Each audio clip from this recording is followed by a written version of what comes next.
Welcome back to NTD. Christmas is in 3 days and is usually a joyful time of the year, but sometimes conversations with family members can get a bit challenging. And joining us to discuss how to navigate complicated discussions during Christmas family gatherings is conscious leadership strategist, author, and speaker, Dr. Jacqueline Campbell. Good morning, doctor. How are you doing? Good morning. I'm doing really well. How are you? So the first question, and usually in a single parent household or if there's a step parent in a mix, it can become a bit complicated. So how can grown adult children in these families connect to their parents? Right, but you have a good point because this is a hot topic around the holidays. Family gets together, siblings you haven't seen in a long time, and people tend to want to be happy on a holiday, but then we're suppressing our truth. And so when we stop suppressing our truth, it just makes it a whole lot easier because we're not suppressing something that's trying to come outside of us. We're pushing it down, right? Suppressing it. That actually closes up our brain, and we can't have as much awareness to be able to verbally explain exactly what we're thinking and feeling, which makes everything a whole lot easier. So the first thing is if we stop suppressing it and then we accept what we need to say, so then we express it. But the other thing is we need to be comfortable being graceful and giving respect to whoever we're talking to, regardless of their emotional response. Because then that, again, it doesn't limit us from being honest. We just get to be honest and own our truth. The other aspect is regulating your emotions while you're talking to somebody in the moment because their emotional reactions are not your responsibility. Not to be mean at all, but you cannot take the burden on for other people because it makes it harder for you. You have to manage your emotions. Slow, So, deep breaths. You can even prep before you go into the conversation with all of the things that you want to make sure that you say and do, and then be optimistic. so you talked about expressing yourself, but with respect. And how can we show that respect and provide each other with comfort during the season before and express ourselves authentically before conversations get out of hand?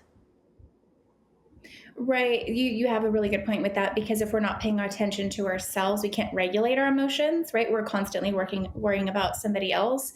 And so before you even go into the conversation, doing some grounding, visualizations, visualize the conversation going well. And then when you go into it, you have to pay attention to any activation that's happening inside your body. I say from like 0 to 10, where are you? If you're at a 3, you're still okay. If you're about a 5, maybe you guys should take a break. And you don't say, we need to take a break or you need to take a break. I'm sorry. But say, I need to take a break because I'm getting upset and I need to slow down and take a step back. Because then you're not projecting your emotions on them, making it their responsibility to calm the conversation for you, right? So being able to emotionally regulate in the moment and be aware is incredibly important to be able to have these effective, respectful conversations, not letting it get it out of hand. And what can the parents do in these kind of situations? So the opposite, when it, not the opposite, but when we're talking to adult children, people tend to dismiss the fact that we all have child parts. And so making sure that you are, again, respectful, but also understanding and empathetic. A lot of things from the past, they come to the surface and we feel as if they are in the present. That's because according to our nervous system, they are. And so when you have adults talking to adults who are actually having child emotions come to the surface, really holding space for them and understanding that this is actually how the brain works in real time. If that memory or that emotion did not come to the surface, then it's actually not going to be able to be healed. So it has to come up in real time. So adult parents who are talking to their adult children, holding space for them and being empathetic, even if it's irrational, it's the biggest part. So usually during the holiday season and the day of Christmas Eve, there are many periods. For example, the grocery shopping, and then the dinner preparing, and then eating the dinner, and then afterwards sitting by the fire and chatting and maybe playing some puzzles and watching TV. Which period Right. is the most conducive for hard conversations and also more a better strategic period for these kinds of conversations?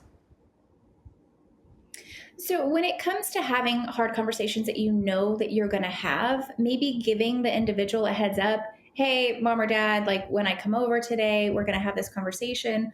Or if you're the parent, like, hey, I know, things have been strained at some point. Can we go to the side and have this conversation? It gives the other party a chance to prep emotionally so that it's not bombarded on them all of a sudden out of nowhere, right?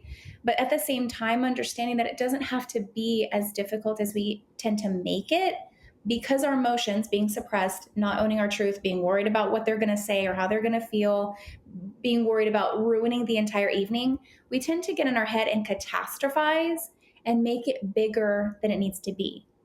And so if you don't do any of that and you try to prep as best you can, being respectful, emotionally regulating, being mindful, at some point in the evening, it could potentially come up organically and say, you know what, I was wanting to talk to you about that. Is now a good time for you? Because be respectful to them as well. Because technically there's no perfect time to have a hard conversation, right?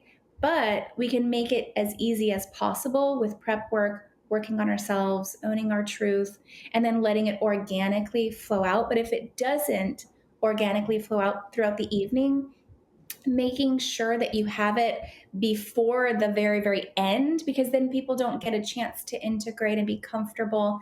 So just telling them like, hey, before we, get to the end and, close out our evening, I really wanted to pull you to the side and have a conversation. Is it okay? Dr. Jacqueline Campbell, thank you for your tips. They're very informational. Absolutely.